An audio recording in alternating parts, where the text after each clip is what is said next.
Iran ও ইসরায়েলের মধ্যে সম্ভাব্য ৪৫ দিনের যুদ্ধবিরতির আলোচনা নতুন করে আশার সঞ্চার করেছে যুক্তরাষ্ট্র, ইসরায়েল ও মধ্যপ্রাচ্যের বিভিন্ন সূত্রের বরাত দিয়ে মার্কিন সংবাদ মাধ্যম এক্সিওস জানিয়েছে, দীর্ঘ ১ মাসের বেশি সময় ধরে চলমান সংঘাতের পর এই যুদ্ধবিরতি কার্যকর হতে পারে।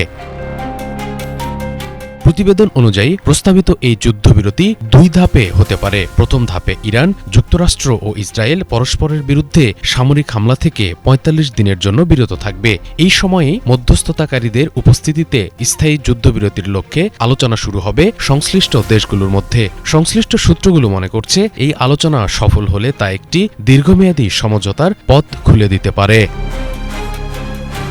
এর আগে মার্চের শেষ দিকে যুক্তরাষ্ট্রের প্রেসিডেন্ট ডোনাল্ড ট্রাম্প ইরানকে ১০ দিনের একটি সময়সীমা বেঁধে দেন। তিনি হরমুজ প্রণালী থেকে অবরোধ প্রত্যাহার এবং যুক্তরাষ্ট্রের সঙ্গে একটি সমঝোতা চুক্তিতে পৌঁছানোর আহ্বান জানান। সেই ডেডলাইন শেষ হওয়ার আগেই তিনি আরও কঠোর অবস্থান নেন এবং রবিবার ইরানকে ৪৮ ঘণ্টার নতুন আল্টিমেটাম দেন। নিজের সামাজিক যোগাযোগ মাধ্যমে দেওয়া এক বার্তায় ট্রাম্প সতর্ক করে বলেন, নির্ধারিত সময়ের মধ্যে ইরান যদি অবরোধ প্রত্যাহার না করে এবং আলোচনায় না আসে, তাহলে দেশটির গুরুত্বপূর্ণ বিদ্যুৎ কেন্দ্র ধ্বংস করে দেওয়া হবে। তবে সংশ্লিষ্ট কূটনৈতিক সূত্রগুলো বলছে, এই ধরনের হুমকি ইরানের উপর খুব একটা প্রভাব ফেলবে এমন সম্ভাবনা নেই।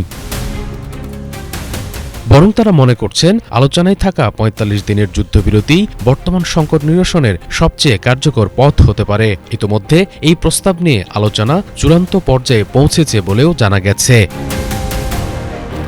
এদিকে এক্সিওসকে দেওয়া সাক্ষাৎকারে ট্রাম্প নিজেও স্বীকার করেছেন, ইরানের সঙ্গে যুক্তরাষ্ট্রের কর্মকর্তাদের গভীর আলোচনা চলছে। তিনি আশা প্রকাশ করেন, ঘোষিত সময়সীমা শেষ হওয়ার আগেই এই আলোচনার একটি ইতিবাচক ফলাফল পাওয়া যাবে। সার্বিক পরিস্থিতি বিবেচনায় মধ্যপ্রাচ্যে নতুন করে উত্তেজনা না বাড়িয়ে কূটনৈতিক সমাধানের দিকেই ঝুঁকছে সংশ্লিষ্ট পক্ষগুলো। এখন দেখার বিষয়, প্রস্তাবিত যুদ্ধবিরতি বাস্তবে রূপ নেয় কিনা এবং তা স্থায়ী শান্তির পথে কতটা ভূমিকা রাখতে পারে।